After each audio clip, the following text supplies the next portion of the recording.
essais réussis, c'est pas mal.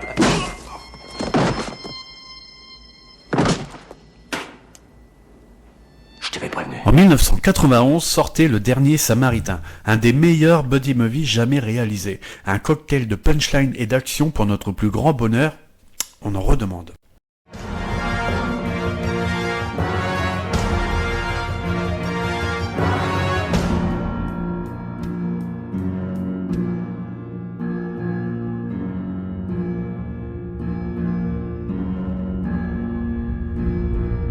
Réalisé par Tony Scott et écrit par Shane Black, roi du body movie à l'époque, Le Dernier Samaritain fait partie de ces films que l'on adore revoir au gré de ses diffusions télé.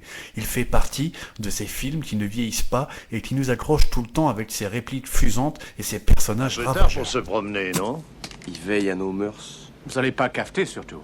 Toi, tu la fermes, du gland. C'est moi du gland, lui c'est Trouduc. Jake?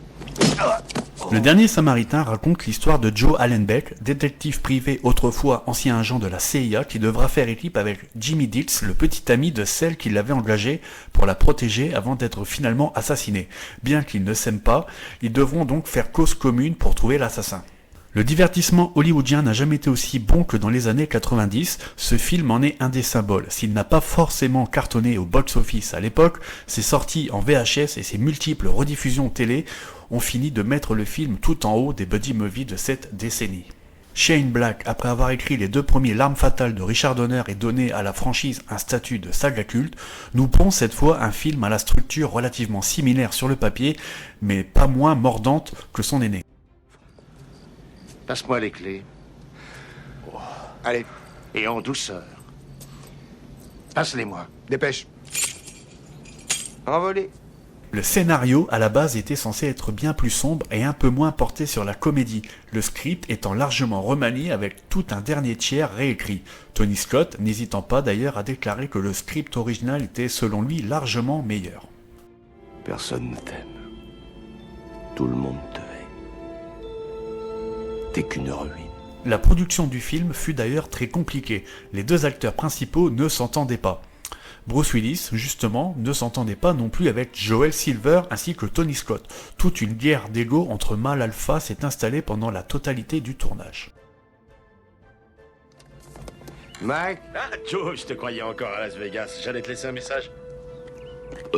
Mais à ta santé, t'as encore dû passer une bonne soirée? Je suis forniqué avec un Tout était écureuil, il donc en est réuni mort. pour que le film soit complètement foiré. Et par miracle, oui, ce film fonctionne. Ce film est une pure merveille, rempli de punchlines mémorables, de scènes d'action très bien foutues et d'une certaine noirceur mêlée à un zeste de comédie. En somme, l'équilibre parfait.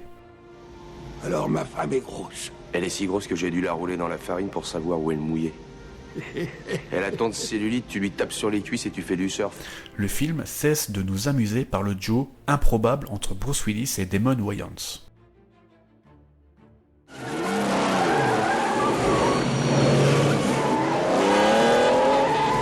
Joe, si tu continues, on va bientôt remonter le temps. Bruce Willis est donc génial dans son éternel rôle d'épave au bout du rouleau, un personnage pas très éloigné du John McClane de Die Hard 3 qui arrivera en 1995.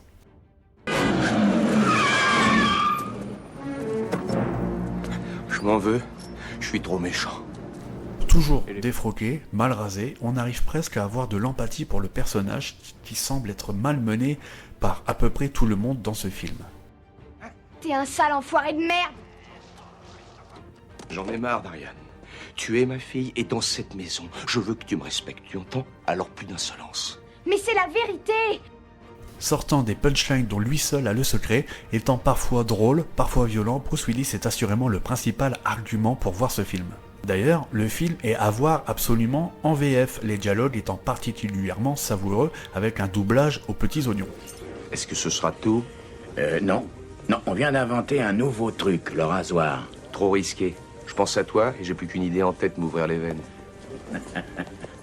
Damon Wayans, quant à lui, fait le taf dans le rôle de l'acolyte au passé trouble à la recherche de l'assassin de sa petite amie. Petite amie incarnée justement par Halle Berry dans un de ses premiers rôles au cinéma. Je suis cascadeur. Je suis le meilleur de la profession. C'est moi, Super Jimmy. La musique, quant à elle, est composée par le génial Michael Kamen, qui avait déjà fait des miracles sur Die Hard et L'Arme Fatale, et qui a accepté de faire ce film uniquement par amitié pour Joel Silver et Bruce Willis. En effet, inexplicablement, le compositeur a détesté le film. Si je surveillais cette affaire, mon pote, je jure devant Dieu de danser une gigue. Quoi? Danser une gigue, tu sais pas ce que c'est? Les voilà, ils sont là! Avec seulement 59 millions de dollars récoltés aux États-Unis et 55 à l'international, dont 800 000 entrées en France, le film est un succès relativement modeste, mais le film a donc acquis un statut de film culte avec le temps et honnêtement, c'est amplement mérité. Oh, va chier, Sarah. S'il n'y avait pas ces flics de merde, je te cracherais la gueule. Parfois, il y a des films dont on apprend par la suite que tout était chaotique pendant sa conception, à l'instar de La Stagione, sorti quelques années plus tard avec toujours Shane Black au scénario. Le plus souvent, c'est synonyme de ratage total. Mais parfois, contre toute attente, le film est un petit bijou. Le Dernier Samaritain est assurément de cette trempe. Hé, regarde ce fou qui danse! Tu sais, pour un danseur, ton père est un sacré détective. En résumé, on a donc là un excellent film, dont on prend toujours un réel plaisir à revoir, un film bourré de punchlines savoureuses, un film incontestablement dans le panthéon du buddy movie américain qu'on se délecte pas de voir et de revoir à travers les années. Oui, le ciel est bleu, et le pire Noël est de plus en plus fort, chaque jour qui passe. Et nous, qu'est-ce qu'on fait? On se tient prêt? C'est ma devise. Toujours prêt.